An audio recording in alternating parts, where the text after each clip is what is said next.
आजमगढ़ और राम, ये दोनों भारतीय जनता पार्टी ने जीती है और बड़े अंतर से जीती है। और आजमगढ़ और रामपुर में मुस्लिम बहुल इलाका है।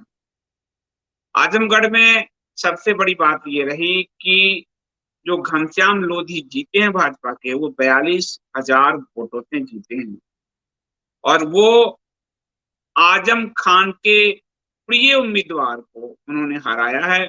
लेकिन आपको और आश्चर्य होगा कि घनश्याम लोधी भी कभी आजम खान के करीबी ही थे और वो 2022 में उन्होंने बीजेपी को ज्वाइन किया था और वो पूर्व भाजपा के मुख्यमंत्री कल्याण सिंह के भी करीबी थे।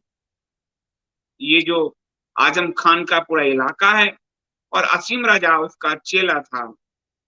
रामपुर सीट जो है सपा नेता आजम खान का गढ़ माना जाता है और 2019 में रामपुर लोकसभा सीट पर आजम खान चुनाव जीता। 22 को में जो विधानसभा का चुनाव हुआ उस पर वो उतरा और विधानसभा के चुनाव में उसने जीत हासिल की। तो विधानसभा के चुनाव में जीत मिलने पर उसने लोकसभा की सीट छोड़ दी, जिसके कारण ये सीट रिक्त हुआ था और उपचुनाव में आज ये परिणाम आया है। ये जो आजम खान था वो लंबे समय तक जेल में रहा, जेल से बाहर आया था और उसने इस सीट से अपने असीम राजा को चेला या शागिर्द कहिए, उनकी भाषा में शागिर्द असीम राजा को उतारा था और खुद आजम खान ने असीम राजा के नाम की घोषणा की थी। पूरा दम अपने सारे घोड़े खोल लिए थे और पूरी ताकत झोंक दी थी उसने। इतनी ताकत झोंकी कि उसने अखिलेश यादव को भी यहाँ प्रचार के लिए नहीं आने दिया। सुबह में आज जो गिनती शुरू हुई तो असीम राजा आगे चल रहा था, सबको लग रहा था कि कंफर्टेबल सीट है, मुस्लिम बहुल सीट है, यहाँ से वो जीत जाएगा।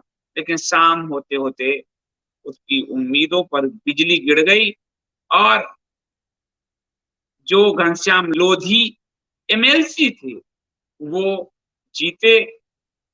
2022 में ही बीजेपी ज्वाइन किया था, करीब 42,000 वोटों से वो जीते हैं और 2004 में एमएलसी चुनाव के दौरान कल्याण सिंह की जो पार्टी थी और मुलायम सिंह यादव की जो सपा की गठबंधन पर वो चुनाव लड़े थे और जीते थे।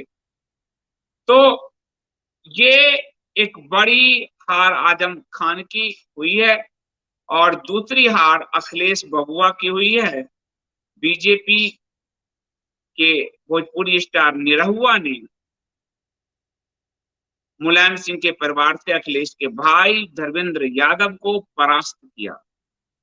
ये सीट भी बबुआ के जो है कारण खाली हुआ था।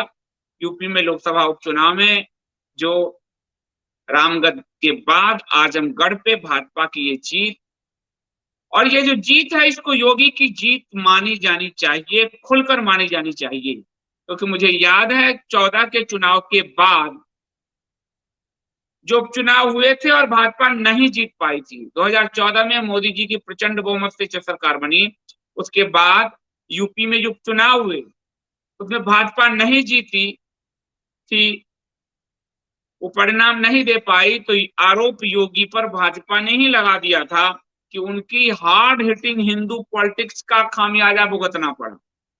लव जिहाद की ये बात करते हैं और तब मीडिया के सामने आकर योगी ने कहा कि मुझे फुल हैंड से नहीं खेलने दिया गया।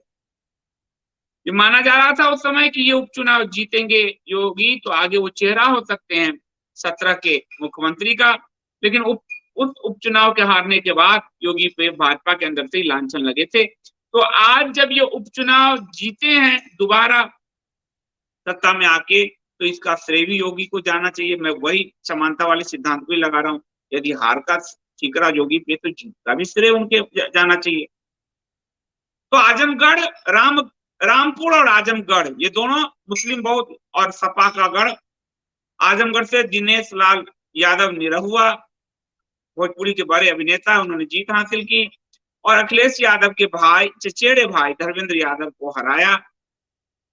3 साल पहले 19 में जो लोकसभा का चुनाव हुआ था तो इस सीट से निरहुआ खड़े हुए थे, लेकिन तब अखिलेश यादव थे और अखिलेश यादव ने निरहुआ को करीब करीब 2.5 लाख वोटों से हराया था, करीब करीब 2.5 लाख वोटों से हराया था। उसके बाद अखिलेश विधानसभा चुनाव में गए, विधानसभा जब जीते तो उन्होंने लोकसभा छोड़ी, जिसके कारण फिर से उपचुनाव हुआ और दिनेश लाल यादव निरहुआ जीत कर आए।